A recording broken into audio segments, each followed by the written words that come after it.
According to the New York City report on retail theft, there have been more than 38,000 petty larceny cases in 2024. Nationally, 88% of retailers believe shoplifters have become at least somewhat more aggressive. On top of that, this Costco right over here, the only one in Manhattan, is being targeted relentlessly by thieves, who succeeded in shutting down Manhattan's first ever Target just a few months ago, which was located next door in this very same facility, because in New York, everything from a toothbrush to a handbag is a target for criminals who fear nothing. They come here, they steal, and I told them they're hurting the neighborhood. It is a body blow to this community, for the people who shop here, for the many people who work here. Where are the people in the community going to go now? This 3 a.m. break-in was the third time in 2 months that thieves targeted the Couture Trader store on Route 46. The thieves were in and out in 2 minutes. Retailers in New York State lose billions of dollars a year from retail theft, and one company has had enough. If you shop at HomeGoods, Marshalls, or TJ Maxx, you may now see store employees outfitted with body cameras. A potential shoplifter goes into the store, sees somebody wearing one of the tactical vests or a security vest with the body cam, and thinks, okay, I might get photographed. Many times I see people walking through the exit door. We were surprised and caught flat-footed when we heard the news yesterday morning. It's sad because it's our own community is the reason why it's closing. And the long-term concern, if Target's leaving, who will do the same?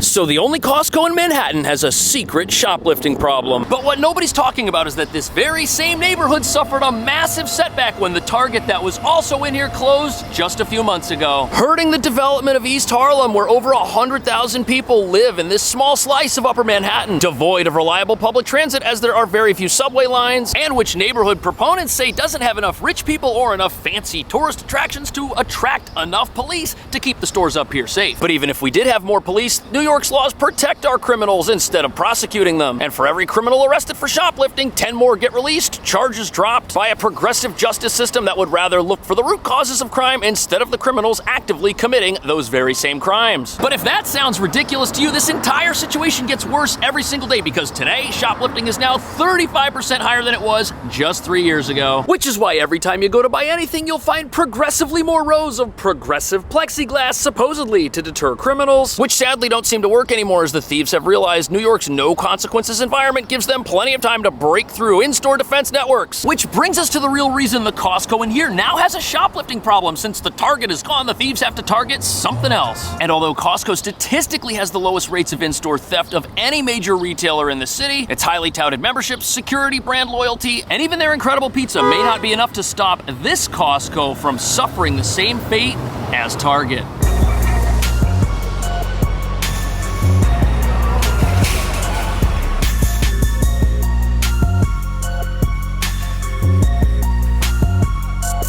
So here we are inside Costco, America's favorite superstore, except for maybe, well, Walmart. Look, you can get that Kirkland signature here and you can't get it anywhere else. Plus, the environment here is completely different than our dystopian drugstores. In fact, none of the products here are locked up behind anything. There is heavy store security, however. In fact, you're not even getting in without a membership, which is very strange, because you'd think if any store were to not have a shoplifting problem, it would be Costco. But when you see what was happening at the Target next door, which is now gone, it'll all make sense. And not in a good way. Target says it's closing this store, citing rampant shoplifting that threatens the safety of employees and customers.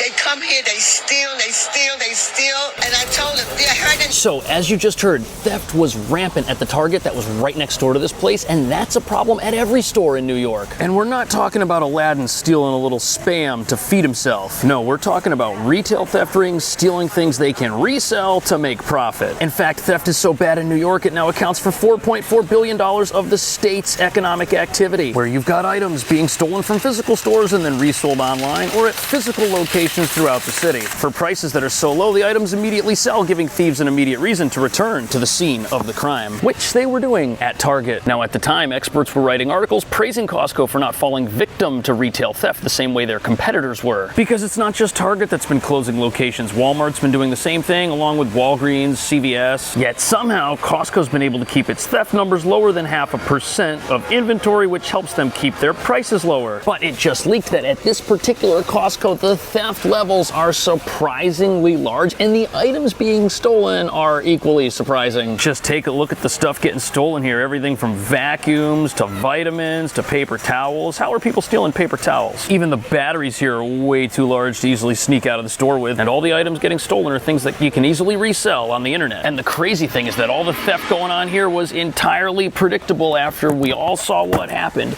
just a couple of months ago. The closure of this Target, it is a body blow to this community, for the people who shop here, for the many people who work here. And consider this Target store, it is the anchor store here at the East River Plaza, and the long-term concern that many have is this: if Target's leaving, who will do the same? So if a flagship store in a neighborhood shuts down, that's going to cause a massive ripple effect, not only through the other stores that are still here, but also the neighborhood itself. And if the Target that was here couldn't survive, what chance do the other stores have, especially now that it's gone and it's not bringing in all that anchor store traffic? Because even though there's a lot of business at this Costco specifically, the other stores here that were benefiting from the impulse buys that were happening at Target, or just the basic non-membership required shopping, the convenience, all of that's suffering now. On top of that, the criminals that were robbing the Target now have to focus their energy somewhere else. After all, we're talking about organized retail theft. It can't take a break just because the store where the inventory came from is gone. It just means the inventory's got to come from somewhere else now. But even though shockingly high numbers of theft are happening here at this very same Costco, it's probably not going anywhere anytime soon because of how this place is run. First of all, most of the money Costco makes doesn't come from the products they sell. Instead, it comes from their membership fees. Those membership fees also give people a sense of loyalty. They'll come here to buy anything that they were going to buy at Target, as long as the oversized items will fit inside their tiny apartments. And even though none of the products are locked up behind that progressive plexiglass we love and have so much of here in New York, you're not going to get out of the store with any of this stuff without someone stopping you. And there's only one entrance and one exit, and they're not the same. It also doesn't help that the entire store is built like a massive labyrinth of wall-to-wall deals that just kind of suck you in and keep you moving. On top of that, staffing at Costco is significantly better than at most of its competitors. At Target, you won't even see any employees half the time. Sometimes the security booth is even empty. But here, you better believe they are watching you. And then there's the sheer magnitude of some of this stuff. Everything here is oversized, warehouse-sized, whatever you want to call it. Literally nothing in the entire store is pocketable in any sense of the imagination, which is also a huge crime deterrent, because if you can't put this stuff in your backpack or in your pocket, how the heck are you going to get out of the store with it and run down the street? That's impossible. In fact, most people that shop here use their private vehicle. I don't even think you can shop here without access to a car. But probably the most shocking part of this whole story is that theft is even happening here to begin with. And if it's bad here, you know it's bad pretty much everywhere else in town, and other stores are starting to take notice. They've got shoplifting problems as well. They don't want to end up like Target and have to shut down. But because those stores aren't Costco with their oversized packs of Kirkland signature tuna, they're stuck doing something else to try and survive, which is very surprising, because the new plans and ideas being tested out at other stores could end up putting employees in danger.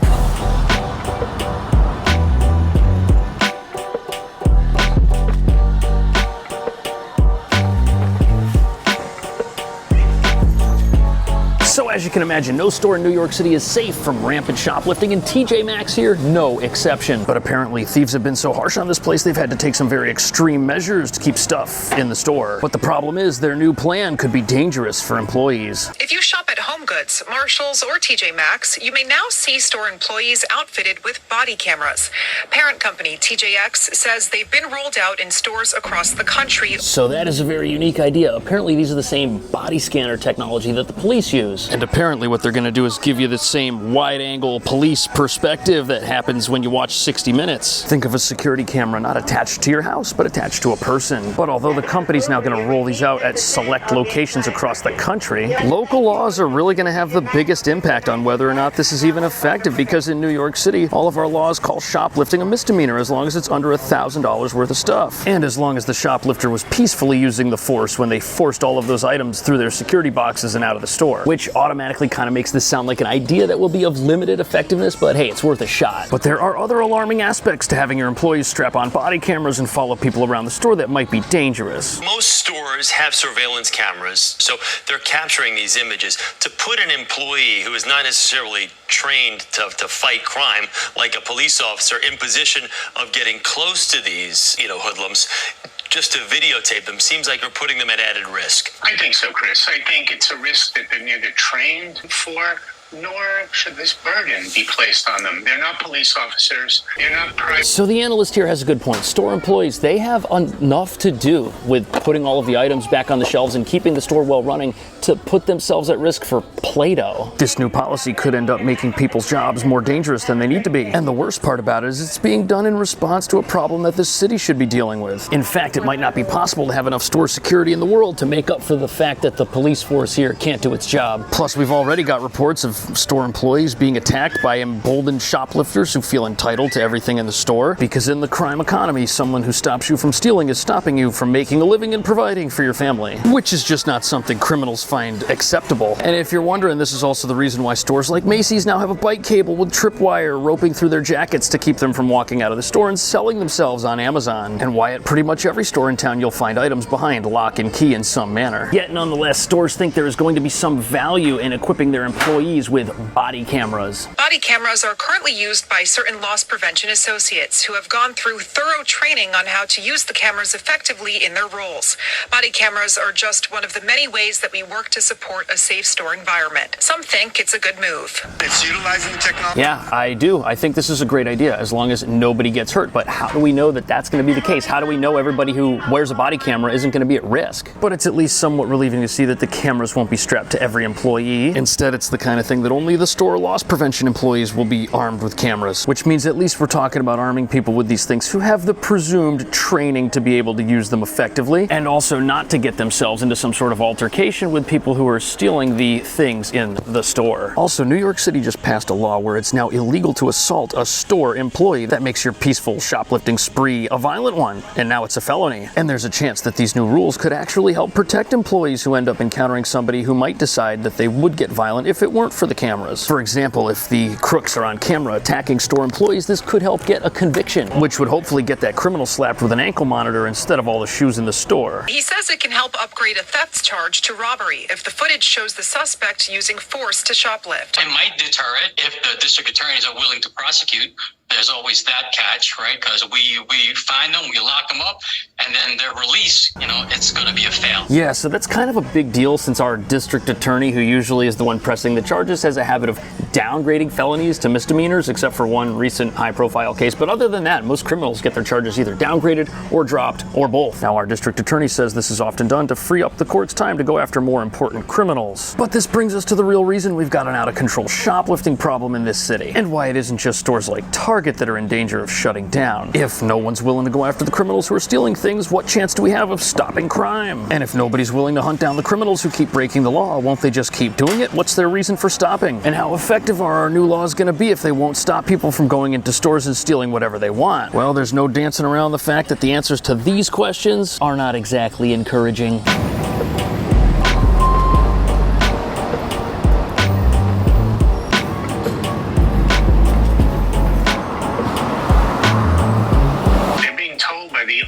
Of the big chains especially, stay out of it, let them go. I think they're facing a 15 to 20% decline in their sales. Customers aren't coming in, and now they're looking for measures to augment the police. It's amazing where we are now as a society where that is, just let them go. Don't worry about it. Everything will be fine.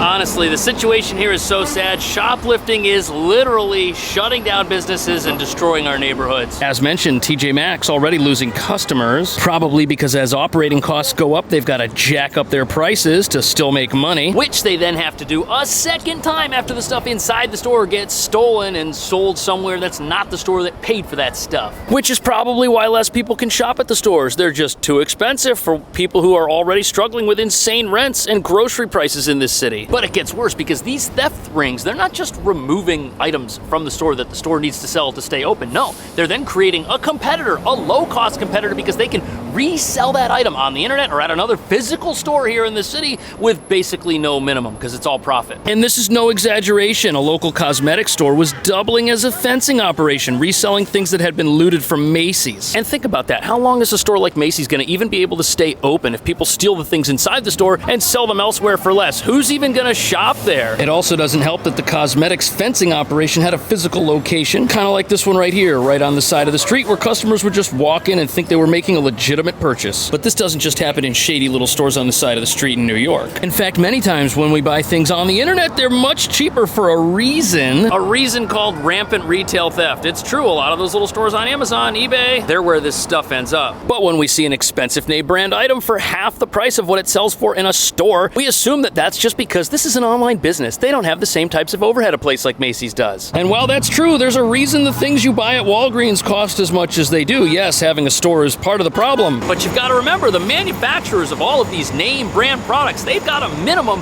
that they're gonna accept. And that's why when you look at something for sale on Macy's or at another big department store, the price doesn't change a whole lot. You've got to import these items, you've got to pay the customs, you've got to buy them in a sufficient quantity to even get a low price. All those costs add up into the cost of the product that we eventually pay for. Would an online store be cheaper? Yeah, but not by half. Unless, of course, the items are stolen, in which case the thieves have an inventory cost of $0. They can list at any price they want and sell out because it's less than the real price, which is the real reason why in-store traffic is declining to begin with. The criminal underworld selling goods on the internet will always be cheaper, which means the illegal shoplifting businesses in this country are always going to have customers as long as they're allowed to exist. In fact, the amount of customers they have only increases as more and more stores get shut down due to the theft that's causing all of these problems in the first place. So why do we let this exist? Why are we here in New York happy watching our cost of living go up and up and up as the thieves steal the stuff we were gonna buy and now it has to cost more? Is that what's going on here? Is that the problem? What would you do to stop